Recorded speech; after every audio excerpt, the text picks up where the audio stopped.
Hello everyone, I'm Robin, and last week I started a brand new experiment. This was the first batch I did using the reject strawberries that I've been getting from the farmer's market every week.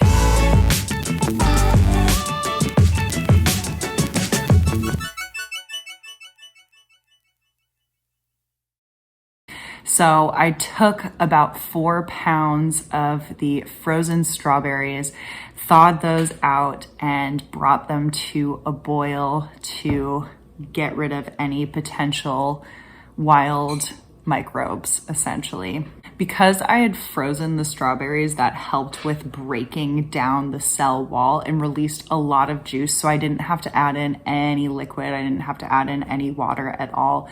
But I did end up adding in a gallon of the stillage from the last low wine strawberry brandy run that I did. So some might call it backset. I also added in about 4 pounds of sugar, so lots and lots of sugar because the juice was only at 1.02 specific gravity, and I wanted to bump that up. I added in the juice of 1 lime. So I didn't have any lemons around, but often lemon juice is added in to create a bit of an acidic environment for the yeast. So I used a lime, and yeah, I added in 1 tablespoon of Red Star dry active distillers yeast, and I added in 2 teaspoons of pectic enzyme. The starting specific gravity was 1.068, and the starting pH was about 3.7. Yeah, so here we are a week later, and this is essentially fermented out dry. I left the fruits in for the fermentation, and every morning would push down the fruits to get the top wet and kind of break that cap a little bit. I didn't get any type of growth or anything like that on the top of the fruits. It did look pretty gross, but they were just really, really broken down strawberries, which is not gonna look super tasty. But it continued to smell really, really great all week. It smelled so wonderful and really a lot like strawberries, which is what one would expect when fermenting strawberries. Yeah, it smelled a lot better than it looked. So today the specific gravity is down to 1.004, so almost completely dry. And that would put the wine at about 8.4% ABV. After straining out the fruits today, I have a little over 4 gallons in there. So I will let this sit for another day, see if the specific gravity drops at all. If it doesn't, it's gonna get distilled. I'd also like to taste this strawberry wine as compared to the strawberry wine that I made from a strawberry wine base. I'll taste them side by side. So this here is the wine made from the strawberry wine base that has been sitting in my fridge for a while. This is at 11% ABV, and I don't remember the exact ingredients in the strawberry wine base, but it was a lot of glucose, as well as some strawberry, peach, and I believe apple flavoring or juice. I'll leave a link in the description below for the strawberry wine base that I used for this fermentation, or for this wine.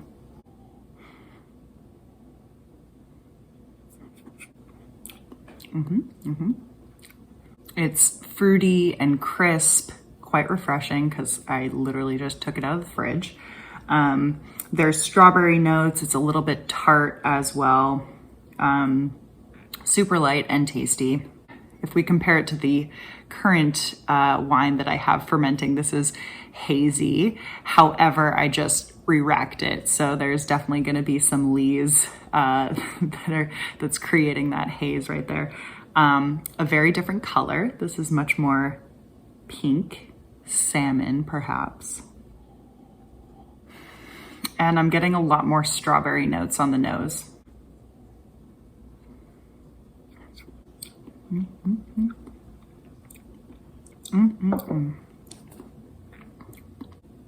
That's quite delightful. It's giving me a similar flavor profile, a similar balance where it's got some nice, sweet, refreshing strawberry notes. Some of that tartness is coming through. Very crisp, a little bit dry. Yeah, I'm not a wine critic by any means, so my descriptors are extremely limited.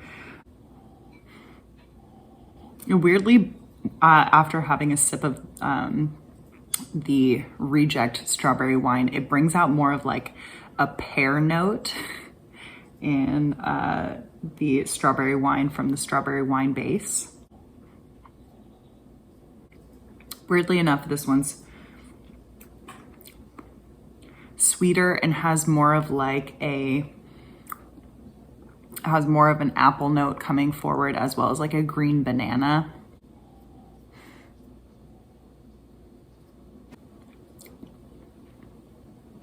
I might prefer this better. I might be completely biased. But yeah, I'll definitely save some of this. That's great. Wonderful. I just had Jerry blind taste these side by side. He much prefers the reject strawberry wine to the strawberry wine that came from the strawberry wine base. So initially at the end of this video, I was going to include a ton of footage from my microscope. So I got a microscope for Christmas. So I've been looking at all of my fermentations underneath the microscope. That includes the reject strawberry wine, as well as a jar that I have set aside that has the strawberries that I use, the reject strawberries. However, there's no sugar added and these strawberries were not boiled at all. So what's in that jar is all the wild microbes that are on those reject strawberries. There's a lot going on. And editing all of that footage has taken a lot longer than I anticipated. So I'm saving it for the next video. So you will have to make sure to subscribe so that you get a notification for when that video is live, because it is really, really neat. Yeah, you don't have to understand biology to think it's cool, because I don't really understand biology and I think it is so, so fun.